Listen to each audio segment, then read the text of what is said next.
In this episode, you don't need any sprint planning. You definitely don't need big room planning. You don't need a PSI. You don't need a Scrum Master. You don't need a product owner. That gets fully replaced by Mob AI. A lot of people think the Musk companies are fast because people work so hard. Yeah, you work hard, but so much of it's automated.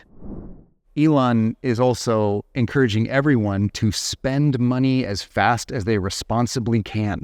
And there are no budgets. There's no annual budget, no weekly budget, no monthly budget. The shorter the checking, should we change budget without penalty, the more agile the financially backed change of the company is. Elon would always say, you have no boss, your boss is data. As a result, the companies are very nearly completely flat. There's Elon as like your administrator, kind of, and then your only job is engineer. I remember that someone in your room said that, there is a testing code and the production code. I said, no, testing code is a part of the production code. And the same here. Welcome to Pragmatic Talks, a podcast and video series where we discuss startups, contemporary digital product development, modern technologies, and product management. This episode is brought to you by Pragmatic Coders in collaboration with Agile by Example, one of the largest Agile conferences in Europe. We believe that everyone should have equal access to knowledge about product development and entrepreneurship, and also everyone should have the opportunity to apply it in pursuit of making our world a better place. Through this series, we aim to create an impact on the future world. In today's episode, we welcome Joe Justice.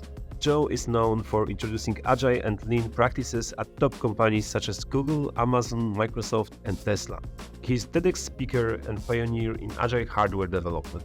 I first met Joe a decade ago when he was the founder of WIKISPEED, a volunteer-driven car prototyping and manufacturing company that has been building real cars in a truly agile way. And by agile way, I mean using agile methods such as test-driven development or Scrum to build cars that you can legally drive on public roads.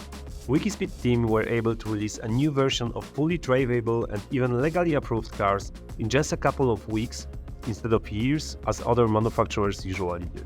At that time, we hadn't expected that his journey in agile manufacturing would lead him to work with Elon Musk at Tesla. Today, we will dive into Joe's experiences across various sectors, including his time at Tesla, but we will also discuss his observations from SpaceX and other Musk companies. Based on that, we will try to conclude if Agile is still sufficient or if there is more to discover and use nowadays. Listen carefully to this episode to understand how leading companies are already using advanced technologies and AI to stay ahead and disrupt industries. Ladies and gentlemen, please welcome Joe Justice. Welcome in the next episode of Pragmatic Talks. Today we are at Agile by Example again. Our guest is no one else but Joe Justice. It's a great pleasure to have you here. I was amazed that you agreed to join us today and to talk about your recent experiences. I've been observing your career since, I believe, 2014 or 13, since we met for the first time, and I heard about WIKISPEED then. I was amused at what you achieved with WIKISPEED, but the things that you've been doing later on make me more impressed, and I'm really excited to speak to you here today. It's my honor to be in Poland, and it's my honor to be collaborating with you right now, Victor. Thank you so much. Yeah, so Joe, I know you, but some of our people who will be watching it or listening to the podcast later on, they may not recognize you or they may not know who you are. So please tell us, who is Joe Justice and what is your story? A lot of people think of me as the agile hardware person, agile project management for hardware, design and manufacturing. I started as a software developer. I had a very lucky break working for Bill Gates, directly working with Bill Gates on an agile project. I was a Scrum Master at the Bill and Melinda Gates Foundation. And that was some software, but also social projects like vaccine deployments and trying to make the world a better place. I started a car company in 2006 using agile methods, Team WIKISPEED, and it was successful. We set 4 world records. Working for Bill and then learning a lot with my own car company, that created a consulting career. And I worked as a consultant in many companies like Amazon and spoke at Google and got to learn a lot from some very skillful people. And for this story, ultimately that got me a job at Tesla. And that's why I'm lucky enough to be here with you in Warsaw, is to talk about my time as an employee at Tesla and when I visited SpaceX as an employee and what I learned about the way they work. That's amazing story, and as I said, like I'm truly impressed by your story. And let's jump into the stories that you already mentioned. Let's start from the beginning. Let's start with WIKISPEED. I remember that was quite a nice story, how you managed to develop a car, release it to production in a very, very short cycle. It's like, tell us more about it. Sure. I had a goal of trying to test and learn in 1 week chunks. In the beginning, it wasn't formal, any Agile method. I didn't have a product owner or a Scrum Master, but I was trying to iterate quickly. And I was not able to release a drivable car in a week, but I did in 12 weeks. And that was a world record. And that still is actually a world record from design of nothing existing to road legal, approved by the government with a license plate on it, 12 weeks. And I attempted once every week, which I think is why it went as quickly as it did, because the learning cycle was fast on 1 week attempted increments. They started and ended each Thursday. And in the beginning, it was only me, and I'm not a mechanical engineer. I was a software developer. So I made a lot of really basic mistakes. And I think that's why it succeeded, because it was hilarious to watch me do really dumb things from people that knew much more about the field than I did. I posted everything on Facebook and YouTube at the time. This was 2006, early days of those social platforms. And people would comment saying, well, why haven't you done this really basic thing? I'm like, thank you for saying. And these are like internet trolls. Like, I can't believe this person is doing this really wrong thing, and I'm like, thank you, because there's no choice but to be humble when you're at the bottom. I believe it was also a world record of monetizing the internet trolls. Maybe. Also. And then WIKISPEED is what that car company became named when it legally incorporated in 2006. The name was for Wikipedia. And the idea was, I knew I didn't have almost any money, and I knew I didn't have enough skill and experience to make this work. So I knew I had to welcome anyone who would give me any of their time. And I thought, maybe like how Wikipedia authors can just join an article if they've signed some basic code of ethics stuff to be a Wikipedia author.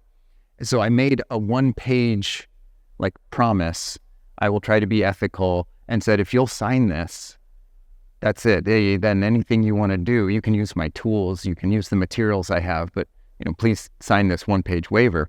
And 4,000 people signed it in 28 countries? Now I'm not sure. It was a while ago when it was at its peak. And people just started building cars and car parts. In fact, I've gone on to go to different companies. I haven't attended a WIKISPEED stand-up in a few years now. I still love it, but I prioritize my time other places. People still keep building cars.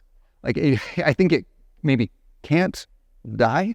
It's too fun, maybe. Any open source project. The website is full of broken links. It's really a tragedy. I've neglected that too. There's still at least one new sign-up, signing the online version of the waiver if they can even find it. There's no direct link to it anymore. About once a week. It continues to have passionate interest. I hope to figure out how to plug myself back into it at some point. Okay, great. And so how did you end up at Tesla? How does it happen? Okay, WIKISPEED and then Bill Gates and then Tesla, Elon Musk. Okay. So COVID happened, and I'd been teaching project management classes and Agile classes in person.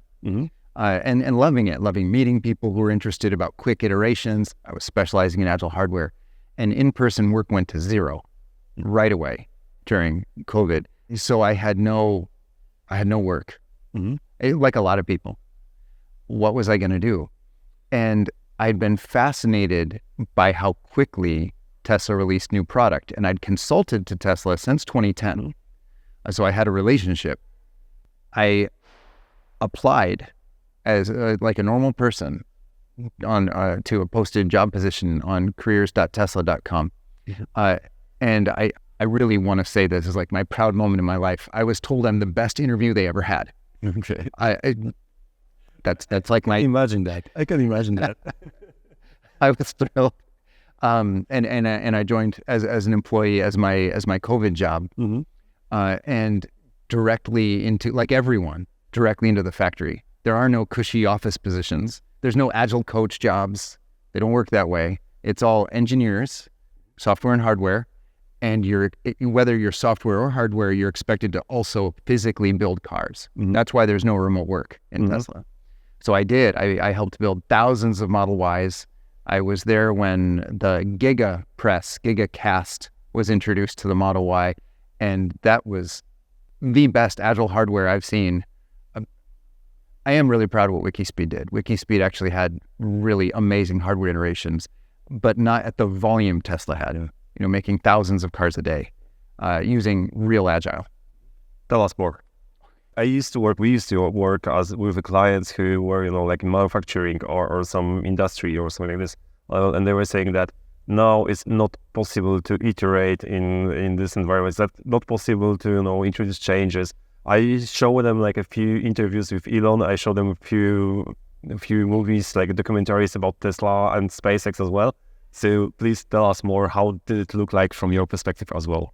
I've worked in, I think, all of the large automakers worldwide now. Volkswagen, including Porsche and Lamborghini. Toyota now is my client now. Previously Nissan, Honda, Mitsubishi. And there are some subsidiaries, Denso, then Mercedes-Benz, BMW, and they all have multi-year planning, then multi-year execution, and then large testing at the end, which is what we Agile people would call waterfall, the cascading multi-year project.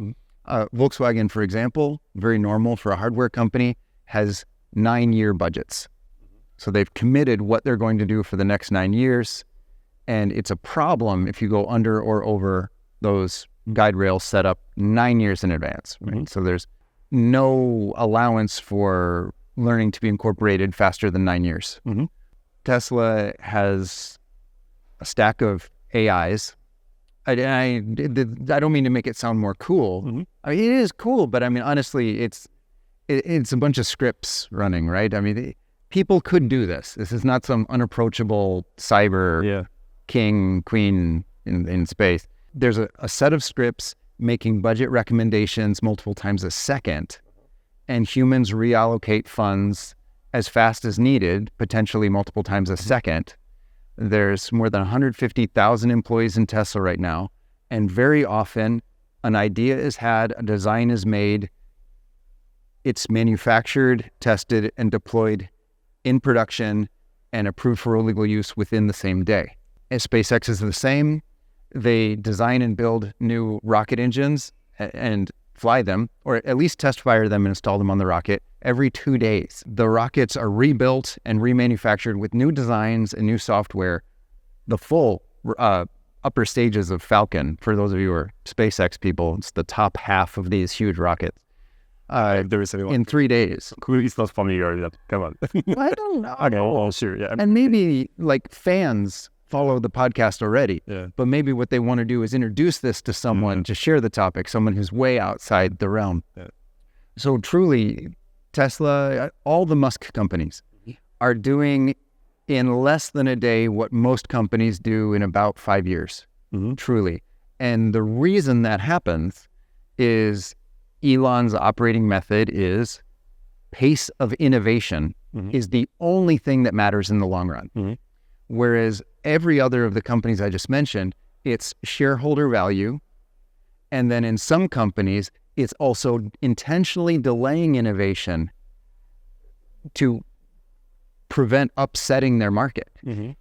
So that leads to a different management style, a much slower management style. And the best-selling car in the world is now a Tesla. It's the Tesla Model Y. So we see that Elon's theory is working. Yeah, at least for this part, but I'm pretty sure that the best-selling space traveling company is also SpaceX. So this is the bizarre piece of reality. Whatever this method is that I'll try to be explaining after our recording here at the Agile by Example 2023 conference, I'll be saying what's Agile at SpaceX. The bizarre thing about this style of work is that it has produced the most profitable and fastest growing car company in history, aerospace company in history, SpaceX, construction company in history, the Boring Company, medical devices with medical approvals in history, Neuralink, and the fastest growing software company in history, which is now X. Apparently, across multiple domains, there's something worth looking into here, and it's really fast. I know you already did this research and analysis of all of these companies, and I know that you already spoke a few times about the common patterns that you noticed there. So could you also share with our viewers, the listeners, like what are the common success factors for all of these Musk's companies, Musk empire? First, inside Tesla, I was a Tesla employee, but I visited SpaceX many times as a Tesla employee because your badge gets you access to some activities. There's a lot of cross-pollination. I don't know how many people know a group of SpaceX engineers created the first set of stampings, we call them, the metal shapings for the Tesla Model 3. The metals research goes back and forth. The steel that the Cybertruck is made out of is the same steel that Starship is made out of. So the materials science research goes back and forth. There's a lot of crossover across all the companies. What's been learned to improve the stability, safety, and identification in X, formerly Twitter, is used in all the software stacks everywhere. What I learned as a Tesla employee is there's not a name for almost any of the management stuff or any of the process stuff because that's not the point. No one there is trying to make a process or a framework or a transformation at all. I never found them. Instead, it's a focus on the 1,000-year goal of each company. And it ends up creating this. So a lot of this is going to be names I created to give a name to this thing that had no name. It doesn't mean I made it. I came in and experienced it and tried to understand it. It had no name that I ever found. What all those companies seem to do is they have a 1,000-year goal, like colonize other planets, spread the light of consciousness out among the stars. So each company has this goal. Boring Company, very straightforward, save humanity from soul-crushing traffic. Like that probably will take 1,000 years, unfortunately. So they've got these long, huge goals. And they're not OKRs, they're not SMART goals, they're not any framework I've ever seen or heard. And no one was trying to do that at all. Like people were working all the time. It was a very engineer life. So you have this goal, but then under it is a bottlenecking KPI. Everyone can guess what should we be doing, and people vote up and vote these down through a Reddit-like app. And usually Elon very clearly articulates which one is bottlenecking, and no one sees better. Elon would always say, you have no boss, your boss is data. So as a result, the companies are very nearly completely flat. There's Elon as like your administrator, kind of. And then you're sort of in an open world role-playing game, kind of, where your only job is engineer in this open world. And Elon's like the admin, so I assume if the rule system is wrong enough, Elon will reboot it. But it's kind of that. There's not really any hierarchy at all. I actually do think Elon's a genius, but anyone is allowed to say which KPI is bottlenecking. For SpaceX, colonize other planets, it's not, let's make farming work on Mars. That's not the bottlenecking goal. The bottlenecking goal is cost per kilogram to low Earth orbit. Because if we can't afford to put stuff on Mars, it doesn't matter how good our farming on Mars equipment is. So that will come later. So right now, it's all cost per kilogram to low Earth orbit. Then, as someone who aspires to assist that goal, you self-organize and try to do something today to make, in my case, a Tesla take a second or less to manufacture today. Weigh a gram or less today. Cost a penny or less to manufacture today. Take a second or less to maintain in the future today. And you have no long-running projects. There are long-running big bets, like introduce a new car model like Cybertruck, but those are the result on focusing how are we going to achieve that 1,000-year plan a second or better today. Whereas when I go in any other car company, Toyota, Mercedes-Benz, or aerospace company, NASA, Lockheed Martin, Raytheon, Boeing, they all have a multi-year planning cycle, multi-year execution cycle, and they're making a bet that 9 years from now, they'll have a product that's improved. The Musk mindset is today, how do you reduce time by a second? Elon is also encouraging everyone to spend money as fast as they responsibly can. And there are no budgets. There's no annual budget. I never found one. No weekly budget, no monthly budget. So what you're encouraged to spend money on is anything that will increase that KPI faster. So of course you're going to be investing in automation. You're going to have a continuous integration, continuous deployment pipeline for whatever you're doing, which is mostly hardware. And that's created the best Agile hardware in volume I've ever seen. And also arguably the best software too. Okay, so do you think that this, I don't want to call it a process or framework or whatever the Tesla, SpaceX and other companies, Musk companies are doing, do you think that this is something that someone could copy later? Okay. Yeah, I do. So how to copy that? Okay. Elon is not writing a book now. I hope someday in the future. So someone else has got to figure out what it is, and I've tried. And I've got an understanding of 12 practices that each seem to reinforce each other, and I'll try to summarize all 12 today in the session after this. I added a chapter to my book, Scrum Master, which was already 20 chapters, aspects of Scrum Mastery. And then I went to Tesla and I added chapter 21. Okay, forget everything I wrote before. This is much better. And it lists those 12 and it has some description. I actually think it's enough to start implementing.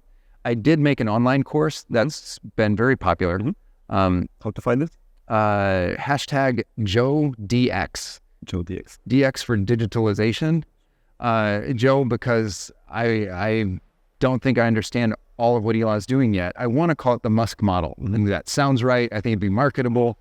I don't think I got all of it. So I'm limiting it by as much of it as I got. It right now is JoeDX. If I ever really get it, Elon did retweet it. Yeah, I was about to mention that. I've seen it. I've seen it one day that he retweeted it. And so what does it mean? Like he agreed with it or? He didn't say. Okay. But he didn't say no to anything. Okay. What he did is amplify the point that everyone's a worker.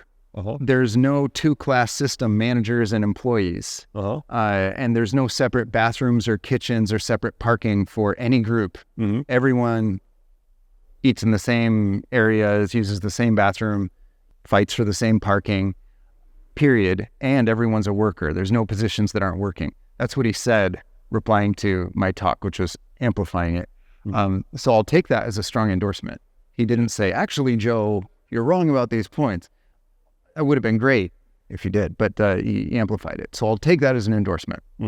Great, awesome. So anyone who wants to learn more and want to copy it, hashtag JoeDX. That's the thing that you're looking for if you want to be like SpaceX and Tesla as well. So like I remember like from few interviews or few documentaries about Tesla, especially about SpaceX, I remember that there was one thing that make me like very curious, and I would love to hear more about it from you.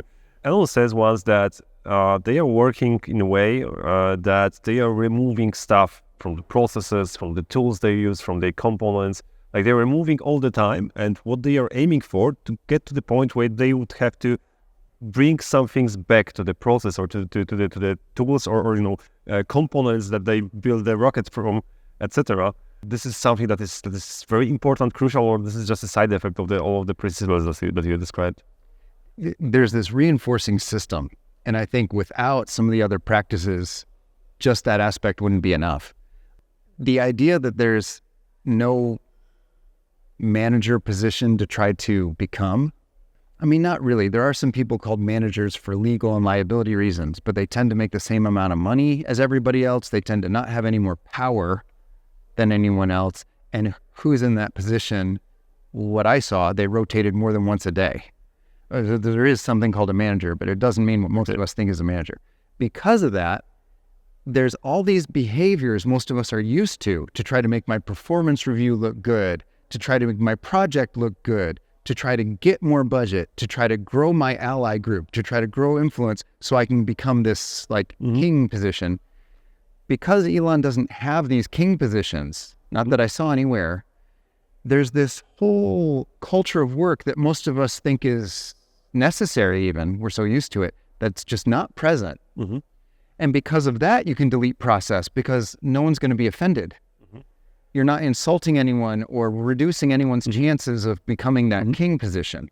Whereas if you did that in any other company, someone would lose respect or face, or why is my process removed? Why is my part removed?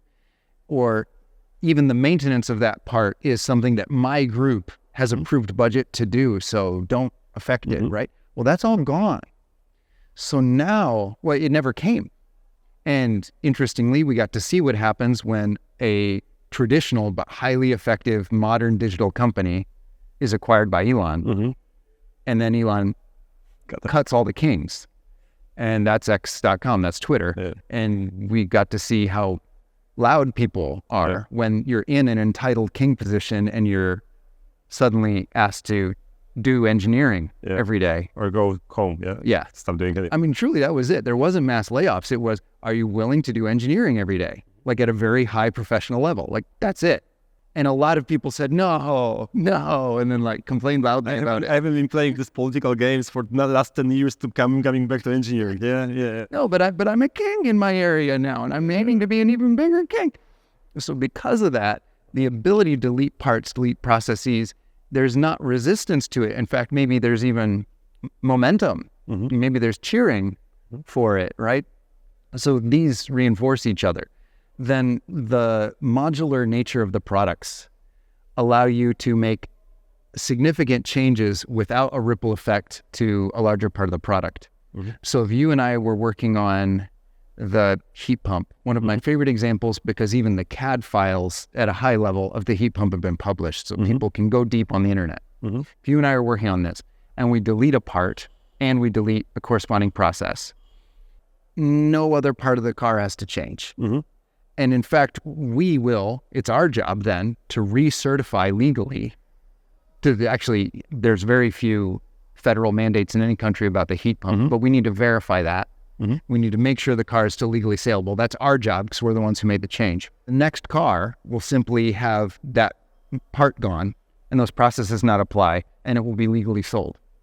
So it's really low effort. We don't have to do any coordination if you and I were doing that. And I was part of many projects where that happened. SpaceX, the same. Don't you think that, because you were talking about the structure of those companies, they are very, very flat, and people are mostly responsible to each other for taking ownership, taking responsibility for what they are doing, as you described, and taking the ownership from the beginning till the end of the process, to going to production to legalize it, and etc. Don't you think that there is a correlation between those 1,000 years goals that you mentioned, or just the broad vision of the companies, the visions that are usually very attractive for the employees? So, many companies that would like to try to copy that will most probably fail because of lack of this kind of vision, or lack of general purpose that mass companies has. Don't you think that there is a correlation between that? I completely agree with you, Victor. I think Victor actually just hit the critical point for all of us. Is I experienced working in a Musk company as Elon, being a very talented engineer and extremely inspiring, extremely motivating, because of the ability to very succinctly articulate a clear, inspiring, meaningful, I thought, vision. And most companies and products don't have anything like that, not even close.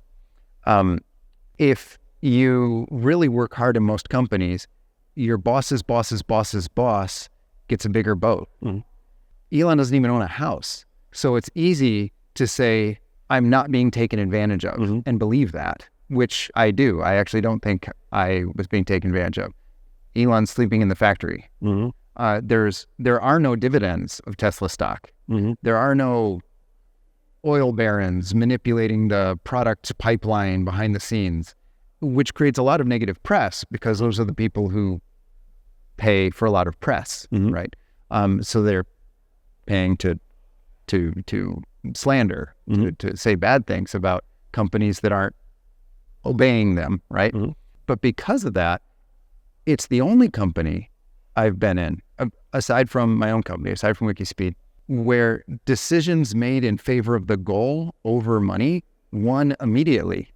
You need so many less meetings when you're not trying to protect different people's kingdoms and optimize budget allocations different ways, where you're simply trying to make the most efficient, most safe, most lovable and lovely and fast car.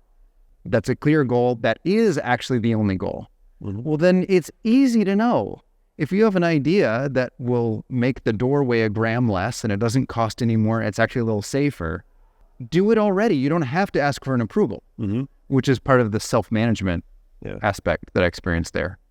I believe that, I just have this thoughts about the hierarchical organizations with like those few levels of management. Like one of them, of course, is from one side, they are responsible for playing all of these political games that you mentioned. Also, I believe that their main job is to finding compromises between the, shareholders' interests, employees' ideas, innovation, markets, competitors, etc. So they are there as middlemen between people who actually do the job and people who actually give them money there, like pay the money for the job. This is what will most probably stop most of the companies to actually transform in a way that most companies are managed right now, or self-managed. This is something that people need to realize if they want to go that direction, or at least try to implement some of the Musk's methods and principles. Well, you started a topic for us and for our audience about could other companies do this, and then clearly stated that it'll be difficult for most companies to have an inspiring goal and actually prioritize that goal, right? Yeah. So my current dream then is not to rescue most of the current companies. Some of them may really want to try some of these methods or even all of them, and then people like me and me will help them. But I see much more companies being founded from people who want to participate this way and don't have a company to participate this way. So my current dream is to take what I think I understand of the Musk model, currently limited by my understanding, so it's Joe DX, and attempt to run a company to offer up to 9 billion job positions at above minimum wage, so that every person on earth could work for that company if they wanted to, remote from wherever they are. That is my current dream. That means it will have to have enough income to justify its growth, right? So these people have, I hope, meaningful work, working the way we worked in Tesla and what I observed at SpaceX, but people could choose their intensity level. Yeah, in Tesla, you get 4 days off one week and 3 days off the next, but you work 12-hour shifts. Not everyone has that level of energy. So I would hope it's a remote work, you determine how much time you put in and are paid accordingly model, using those methods, but you determine your level of intensity and intentionally allowing people of any age to participate. I don't know, in some countries, maybe you're allowed to work when you're 7, but if you're not allowed to work where you are, then respecting the laws. But people of any age, 80, 90, 100 years old, if they want to participate and they have a good hour a day of very clear thinking, welcome. There's work for you that people want. Something I'm experiencing right now in Japan with an aging population is a lot of people trying to find sense of purpose after a certain age and trying to find value after a certain age. That's actually my social good I'd like to pursue, is giving meaningful, collaborative, paying work to anyone who wants it, provided they're willing to act ethically. I will try to challenge it a little bit, if I may. So do you think that work, job, is the only way you can assure that? No. So Elon is an advocate of universal basic income. Yeah. If you look at Tesla bought as a unit of work, a human-sized, humanish shaped, roughly physically human equivalent is the goal, unit of work. If you believe it could ramp in production to as much as there is work, then humans have a choice. Do I work or does the Tesla bot work? And employers have a choice, which blend is useful for the way they want to run a business.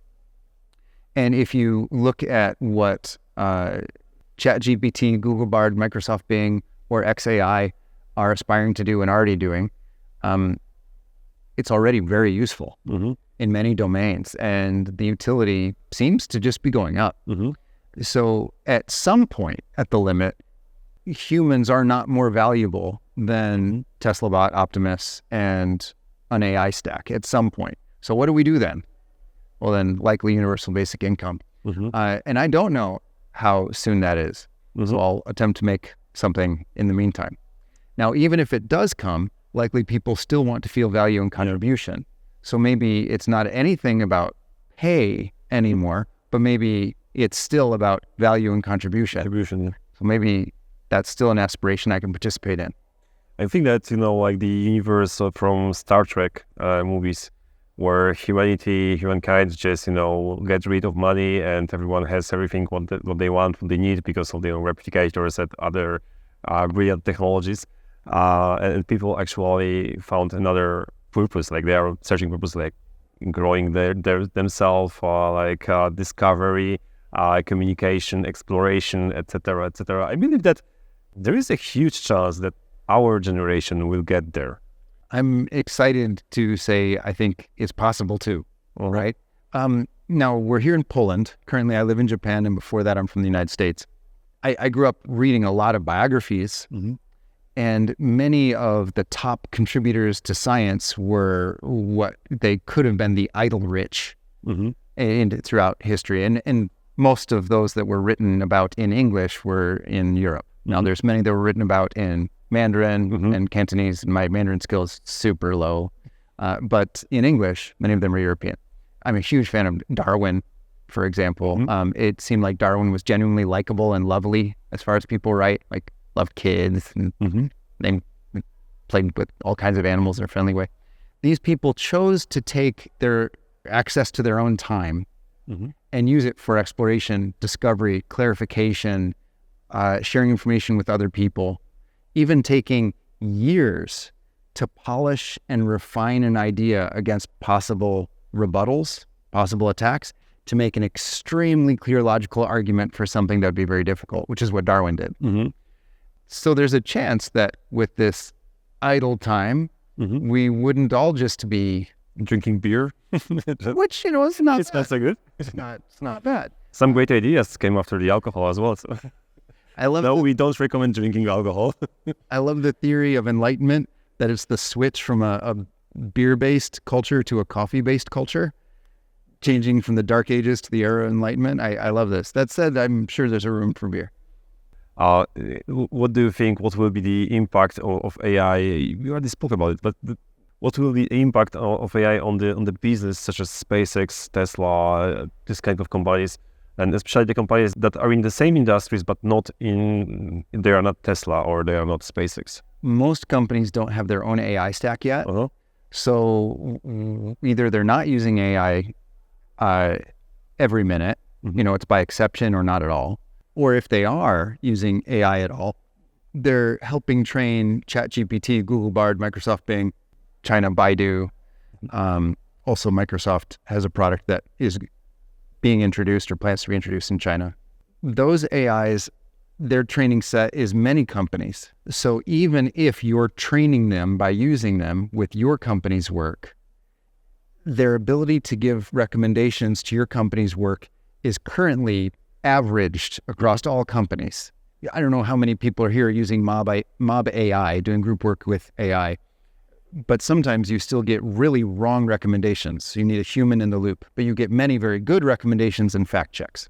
The companies that are using their own AI, like all the Musk companies, the recommendations that I experienced when I was working in Tesla, and this was even in 2020, and we've seen how fast AI grows, they're incredibly precise and work specific, because not only do they know how much money the company has used to do what historically, and who has worked on what historically, and when who was working together when the KPIs like weight of the center console went down the fastest, right? Not only does it know all that, but it's divided by KPI. Like what type of recommendations have been useful in paint? What types of recommendation have been useful in coatings? What types of recommendations have been useful in airbag deployment? When you have in-house purpose-trained AI, the quality of recommendations are really good. You don't get very many silly recommendations. The level of ingenuity, perceived novelness is very high. And then they're linked to stacks of AI that help do electric motor design, magnet inference design, manufacturing process optimization. And the level of autocomplete you get is so high that you can design, build, test, deploy road legal certification in less than 24 hours. Like that is an AI power. A lot of people think the Musk companies are fast because people work so hard. Yeah, you work hard, but so much of it's automated. And the level of robotic aid, virtual and physical robot aid, is higher than I've experienced anywhere. So I think companies that aren't using AI are behind, and companies that aren't using their own AI have missed opportunity to start training the AI. Because once you're training your own AI, you see which type of data and which data sets are most useful, and you start changing how you gather information and even changing how you work to make it easier to gather information. And they haven't even started that learning curve yet. Whereas a Musk company, your work is essentially to indirectly train the robots, right? Or even directly. I spent a lot of time participating in training AI. You should put it on the link there, was training AI.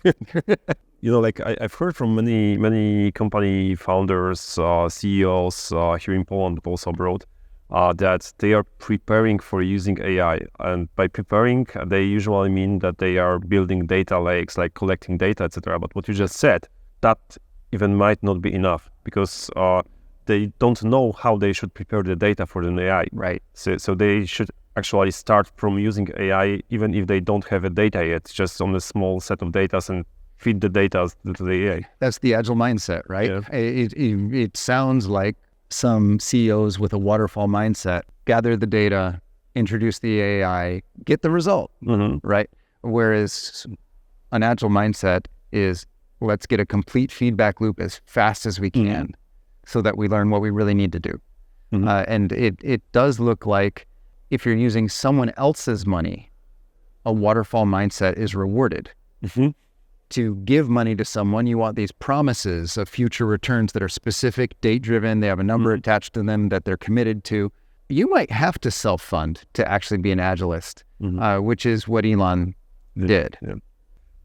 This actually answers a lot of questions that we try to ask us many times. Like, for example, how to use Agile in AI. You just simply answer that in one sentence. Come on. Really, like I think that this is the best answer I ever heard. Like, keep the feedback loop as short, as fast as possible, and go to production, test it, and then again, and figure out and improve small steps, improvement to the moment when you get where you want to be.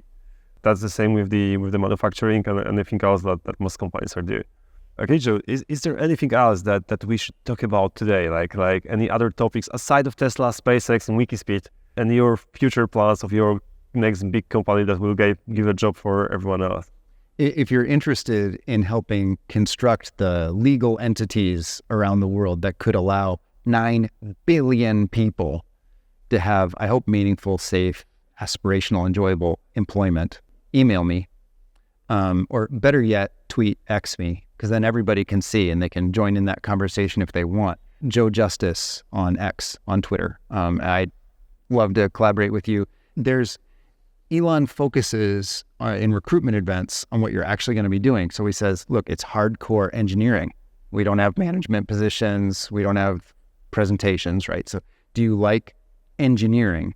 Because that's what you're going to be doing. Please show me the engineering you've done, right? So my request is, in the beginning, it's going to be paperwork filing and researching different types of employment structures globally. And some countries, you still need to go into offices physically and make appointments. Bizarrely, you can't do it all online in some places. So if that's what you're willing and interested to do, then that's the stage this is. It's creating the structures globally so a company could grow towards 9 billion people. Currently, 7.8, 8.2 billion, but give some headroom, right? So yes, please. I'm at Joe Justice on X. Priority will be given to verified subscribers because that's one way to reduce the amount of bots. But I'll try to read everything. Another is about AI. I don't remember who said this, but I love it. I do use AI in collaborative work every day, mob AI. Mm-hmm. And sometimes the recommendations are still really weird and not useful. So you can't just do anything that is recommended. The quotation that sums up this state in AI, I love, and I don't remember who said it. Your job will not be taken by AI. Your job will be taken by a human using AI. So your job is gone, but not to AI. It's to another human who's using AI. So start using AI as well as you can, because currently AI still needs a human in the loop, or it is too erratic currently. In-house AIs are pretty reliable, actually, but in general AIs, okay, that's an overloaded term. Publicly accessible AIs like ChatGPT, Google Bing, Google Bard, Microsoft Bing, need a human in the loop. So start using group work with AI. Then something we didn't talk about yet, but I know you know about, is splitting big work into parallel executable projects. I'll call that modularity or modules. That's what makes these small teams able to get something done within a day, like the heat pump being a separate entity from the rest of the vehicle. And same in these massive rockets. The engines, you can have a mix of different engine types. That's unheard of in any other aerospace company. But SpaceX is intentionally engineered to allow as many parallel experiments as possible. They can have their own software. They can have their own cooling systems, each engine. And they could all be different alloys of metal. In fact, that's encouraged because more data. Pace of innovation is the only thing that matters the most. So how you split whatever your service or project or goal or product, your modular architecture, your agile architecture, that determines how many teams can work at the same time. That's called Justice's Law. The modules of the system determine the structure of your company. It's a reverse of Conway's Law. Looking at a product tells you the types of communication structures used in the company that made it. There's a second part. It doesn't do you any good to have 11 teams if you only have 10 parallel executable projects. It doesn't do you any good to split an 11th parallel executable project module when you only have 10 teams. So the next is that balance. Always be trying to split more parallel executable projects at the rate that you can attract more execution capability and keep those as in sync as possible for optimum flow. Then we can use mob AI, group work assisted by AI, with an in-house AI, I hope, to execute each of those in parallel. And you've come very close to a Musk company as long as you have an inspiring goal. What about failing fast, failing safely? What about that? How to assure that? Wow. Yeah. Toyota has a 1-year testing process for any new model, and it's actually limited by length of time, not by quality. We need to take a year. So that means no matter what the pace of new development could even be, it's at least a year, right? Interestingly, verifying quality, testing for quality or safety has nothing to do with time. It has to do with the efficacy, the effectiveness of the test. And there are ways to test that are essentially instant. So becoming really passionately aware of your current testing capabilities and ramping those as best you can fundamentally determines how quickly you can safely output product. What I experienced in Tesla, I worked there in 2020. I consulted since 2010, but I didn't become a full-time employee in the company until 10 years later. By 2020, safety testing was instant and running all the time. It's not like there was a testing event once every 2.5 years like many companies, or even every 3 months. It never stopped. So you can introduce a new part and essentially instantly have as much confidence as Toyota does a year later. That allows the test and experiment. Now, at the same time, radical experiments don't have assurance of success, are conducted all the time by SpaceX without customer payload and with no human involved or around. Elon will very often say, this is a launch with customer payload, this is a launch with humans, it is as safe as things in the world can be. This launch has no customer payload, has no humans, it has approximately a 50% chance of exploding. We're trying a lot of new things. So those are done all the time, that constant investment, which also is exciting. It makes for some great YouTube footage. Yeah, so it's also about making a testing process as any other process. So you are simplifying it, speeding it up, like removing things that are not needed. And actually, this is the way how to assure the safety. What I think I experienced is that the tools for test and the tools to design were the same tools. They weren't different. I also remember, like, it was more than 10 years ago, I spoke to Robert Martin. And he said, like, I remember that someone in your room said that, oh, there is a testing code and the production code. I said, no, testing code is a part of the production code. Yeah? And the same here. Software companies, not all of them are so quick, but many really get it. The idea of DevOps and CI/CD is the state of the art. Someone asked on X 2 weeks ago, my company has great CI/CD. We can test and release multiple times a day. What should we do next? And the best answer I had was, well, then focus on doing work worth doing. You have great process. That's what companies want. So now it's not about process optimization. Are you building something that is useful to the world?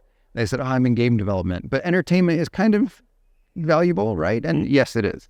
Especially in the topic that we spoke before, yeah, that people will, maybe in the near future they won't need to work anymore. So leisure, entertainment will be one of the things that will provide some purpose for people, maybe, or might be.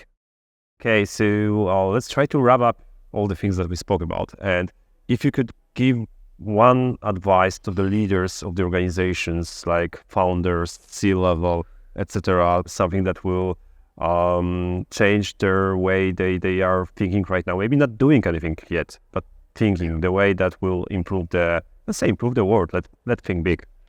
Wow. Okay. If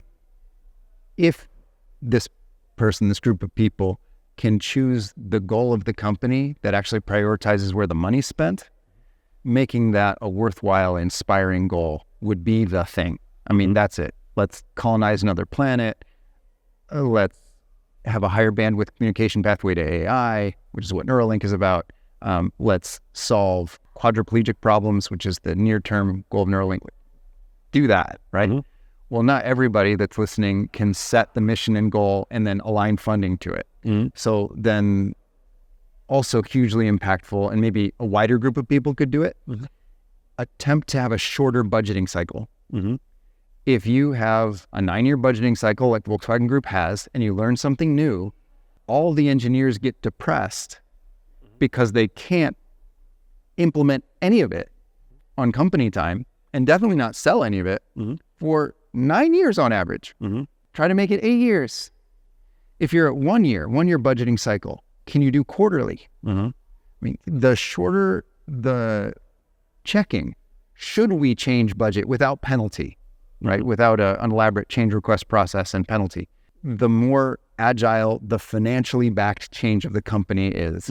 And fundamentally, the more exciting the workplace is for people who like to innovate. And if pace of innovation is the only thing that matters, then the budget length becomes enormously important as a bottlenecking factor. So even if you can't choose the company mission and you're just making something uninspiring, at least try to make innovation possible by shortening the budget cycle. And then anybody, please start asking any question that you would ask your manager, or if you're managing, most companies are hierarchical, right? So they have something like that.